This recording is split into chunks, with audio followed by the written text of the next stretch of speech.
거라사의 광인과 광인들이라는 말씀 제목으로 하나님 말씀을 전하도록 하겠습니다. 카톨릭의 부패로부터 종교 개혁을 단행했던 마틴 루터는 그의 저서에서 이런 말을 했습니다. 인간의 의지는 결코 중립적일 수 없다. 하나님의 영이 우리 안에 계시지 않는다면 그 자리는 비어 있는 것이 아니라 즉시 사탄으로 채워진다. 그러므로 인간은 하나님의 종이 되거나 죄와 사탄의 종이 되는 것 외에 다른 길은 없다. 즉, 사람은 하나님의 종이거나 사탄의 종이거나 둘 중 하나라는 거예요. 중간은 없는 겁니다. 이것이 굉장히 중요한 영적 원리인데 에베소서 2장에서도 이렇게 말씀합니다. 그때에 너희는 그 가운데서 행하여 이 세상 풍조를 따르고 공중의 권세 잡은 자를 따랐으니 곧 지금 불순종의 아들들 가운데서 역사하는 영이라. 전에는 우리도 다 그 가운데서 우리 육체의 욕심을 따라 지내며 육체와 마음에 원하는 것을 하여 다른 이들과 같이 본질상 진노의 자녀이었더니. 여기서 말하는 건 이 그때라는 건 구원받기 전을 말합니다. 그러니까 예수님을 믿기 전, 성경은 우리가 예수님을 믿고 구원받기 전에는 그 본질이 진노의 자녀라고 말하고 있어요. 마귀의 자녀, 사탄의 자녀라고 말하고 있다라는 거예요. 오늘 본문에서도 마귀에게 자기의 인생 고삐를 내어주고 이리저리 끌려다니는 인생을 살아가는 두 종류의 사람이 나옵니다. 첫째는 거라사인의 한 광인이에요. 거라사 마을에 살고 있던 한 광인. 예수님의 주 사역 무대는 가버나움이라는 곳이었습니다. 그런데 예수님께서 일부러 배를 타고 건너편 마을인 거라사 마을로 가십니다.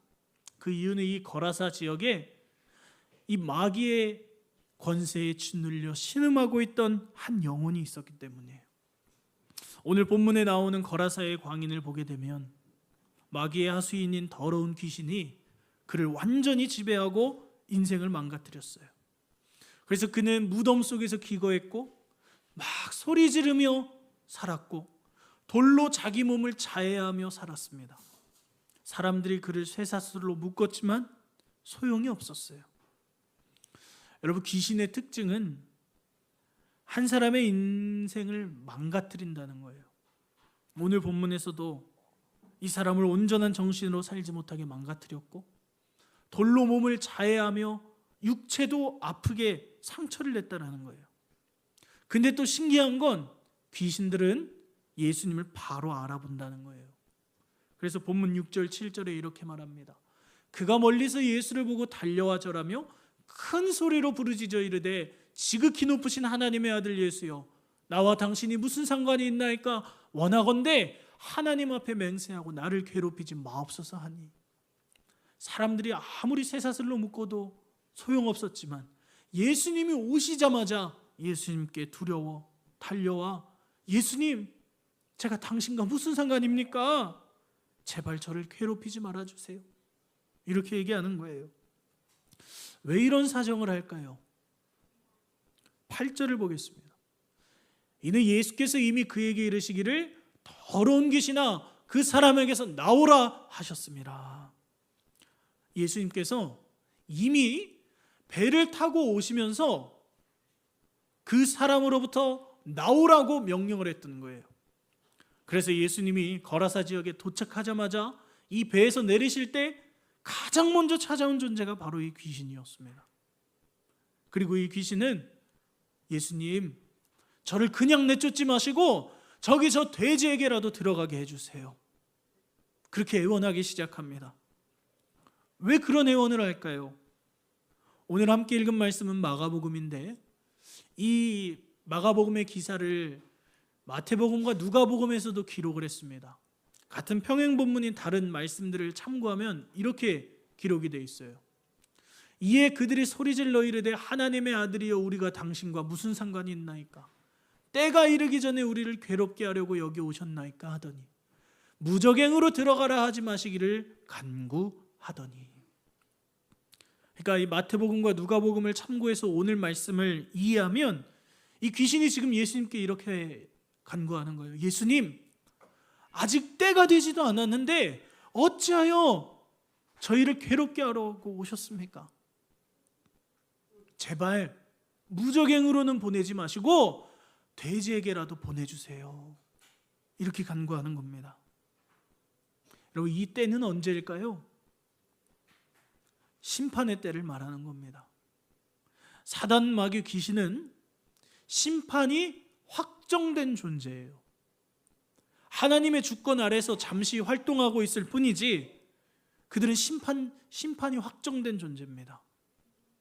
그래서 그 때가 아직 오지도 않았는데 어찌하여 우리를 괴롭히려고 오셨습니까? 그러는 거예요.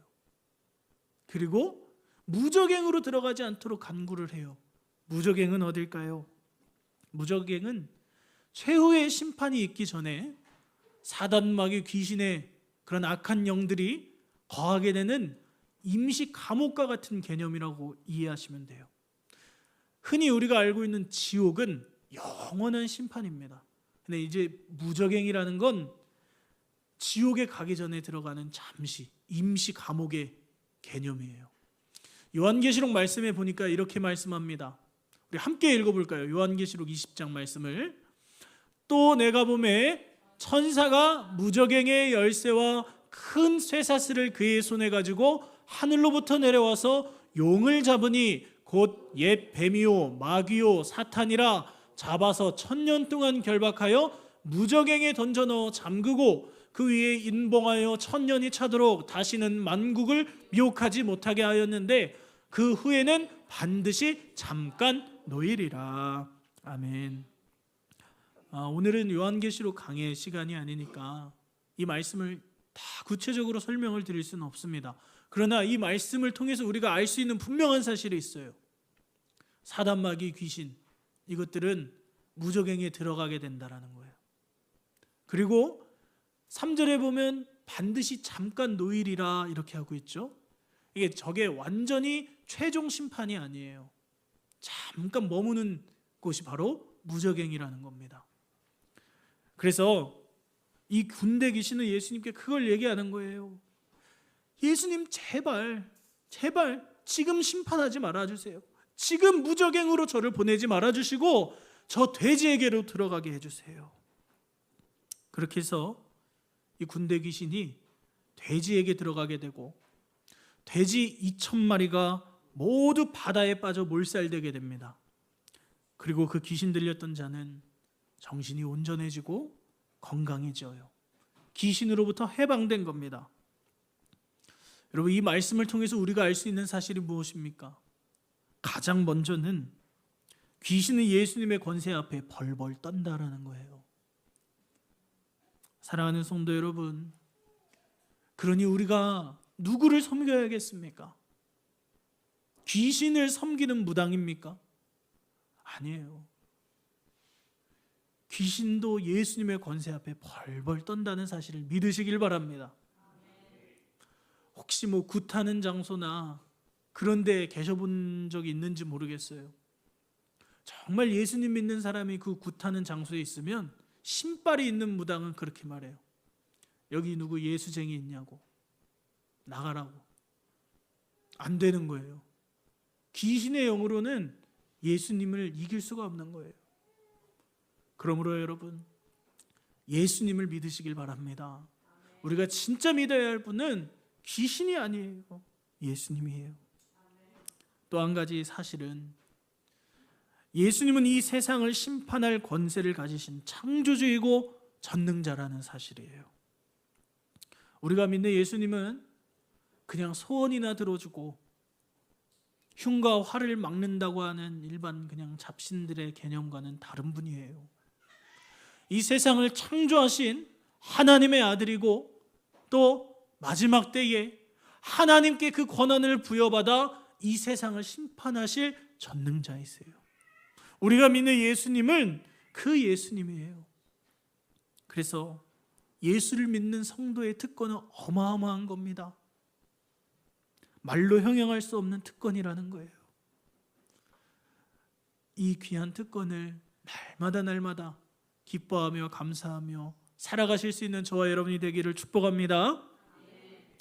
처음에 마귀에게 고삐를 내어주고 이리저리 인생을 끌려다니는 두 종류의 사람이 나온다고 말씀을 드렸어요. 다른 한 종류의 사람은 누구일까요?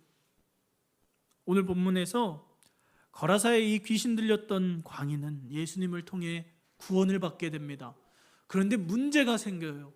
무슨 문제가 생기죠? 이 사람은 구원받고 해방되었지만 돼지 2,000마리라는 엄청난 경제적 손실이 발생돼요. 사실 돼지 기르는 사람의 입장에서는 저 사람이 정신이 온전해지든지 말든지 나랑 무슨 상관이에요? 돼지 2,000마리가 죽었잖아요. 우리가 돼지 농가를 사업하는 농장주라고 해보세요. 한 사람이 뭐 병이 고침을 받든 나랑 무슨 상관이겠어요? 돼지 한 마리에 정말 싸게 잡아서 100만 원이라고 해도 2천만 원, 2,000마리면 도대체 얼마입니까 그게? 그래서 이들이 어떻게 합니까? 예수님이 떠나가시기를 간구해요. 우리 본문 15절부터 17절을 우리 함께 봉독하겠습니다.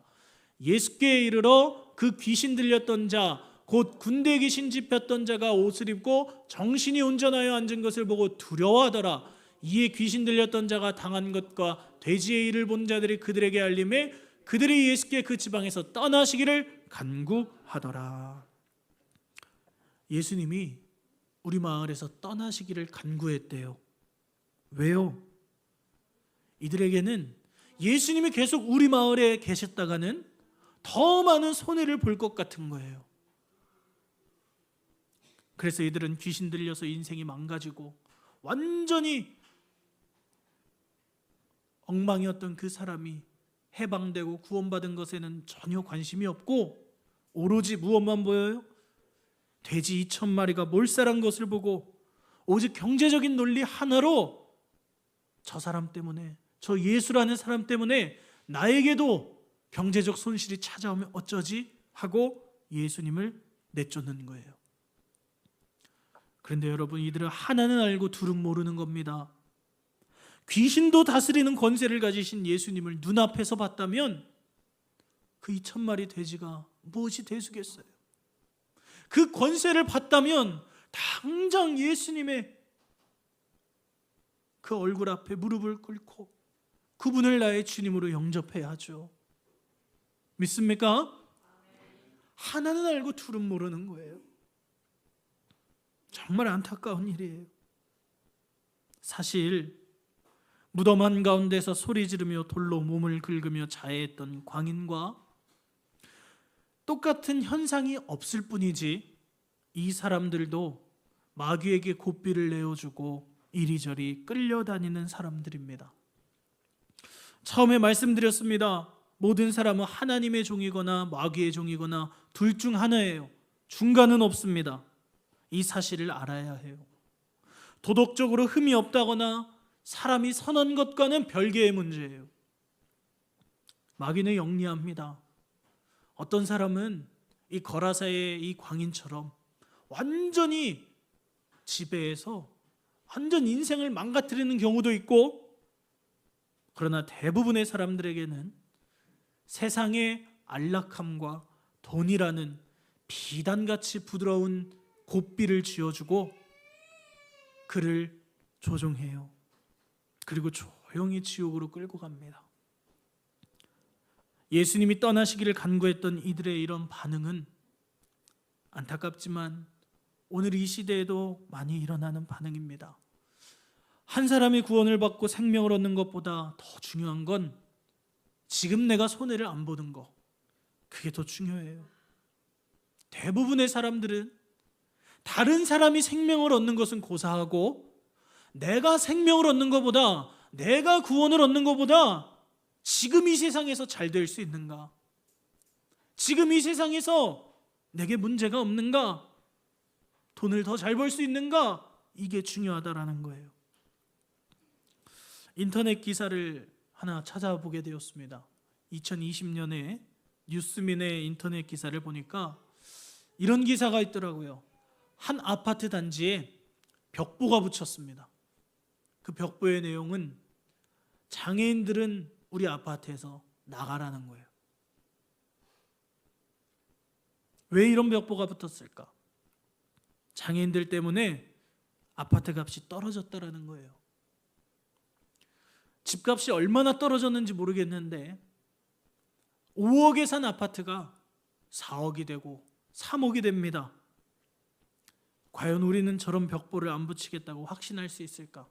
그 벽보를 붙인 사람을 보고 저건 잘못됐다라고 말할 수 있을까? 앞서서 나서진 못해도 그래, 집값이 떨어진다면 저렇게라도 해야지 라고 하고 있지는 않았을까? 사람들의 본성이 그런 거예요. 내가 손해 안 보는 게 다른 사람의 생명을 얻는 것보다 더 중요하다는 겁니다. 그래서 오늘 본문 속 거라사 지방의 많은 사람들은 한 사람이 생명을 얻은 것은 안중에도 없었고 2,000마리의 돼지가 몰살한 것만 보이는 거예요. 그래서 예수님이 떠나시기를 간구했던 겁니다. 그들이 그럴 수밖에 없었던 이유는 어디 있습니까? 겉으로는 아주 평범한 것처럼 보이지만, 겉으로는 괜찮아 보이지만, 겉으로는 아주 그럴듯하게 보이지만 예수 그리스도를 구주로 영접하고 하나님의 자녀로 그 신분이 바뀌지 않는 이상 그 본질이 진노의 자녀이기 때문에 그래요. 그 본질이 사단 마귀에게 붙잡힌 인생일 수밖에 없기 때문에 그래요. 그래서 오늘 말씀 제목이 무엇입니까? 거라사의 광인과 광인들이에요. 막 소리 지르고 몸을 자해했던 그 사람만 광인이 아니에요. 그 사람만 귀신 들린 광인이 아니란 말이에요. 멀쩡해 보이고 괜찮아 보이고 아무 문제 없는 것 같지만 예수 믿고 하나님의 자녀로 거듭나지 않는 이상 그들도 다 마귀에게 영혼이 빼앗긴 광인들이라는 겁니다. 그러므로 사랑하는 성도 여러분, 제가 목사로서 정말 간절히 바라고 원하는 게 있다면 우리 홍도교회 성도님들이, 그리고 또 이 김선주라는 한 사람이 정말 예수님을 믿고 거듭난 하나님의 자녀이기를 원합니다.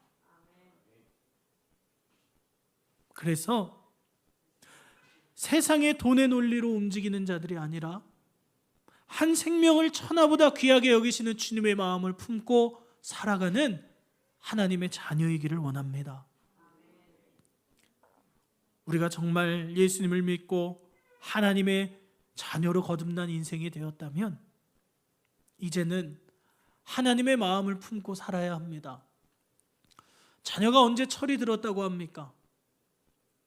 부모님의 마음을 헤아릴 때 철이 들었다 그래요.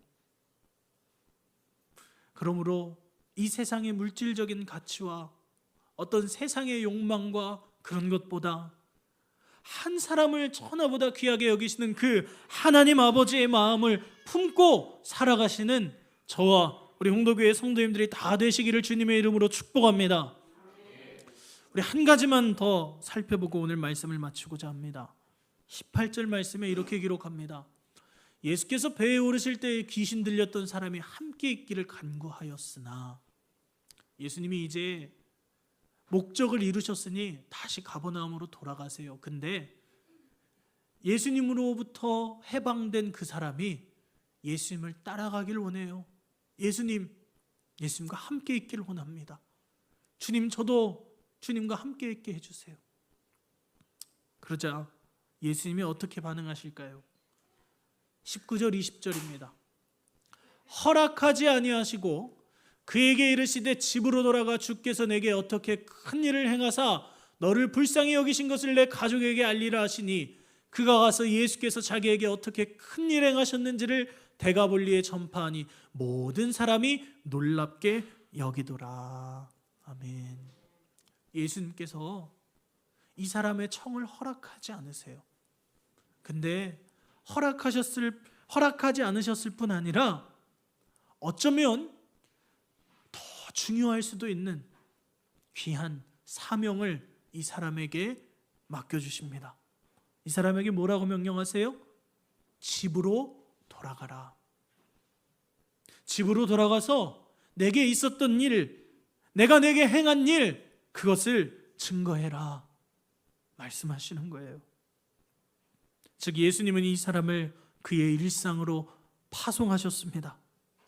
그리고 이 사람은 예수님의 말씀대로 자신이 살던 지역으로 돌아가 예수님을 전파하고 사람들이 놀랍게 여기기 시작했어요.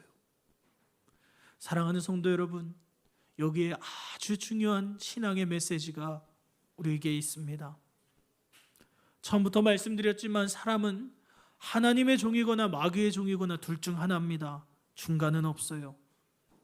예수님을 통해 구원받지 못한 사람은 모두 마귀에게 사로잡힌 인생입니다.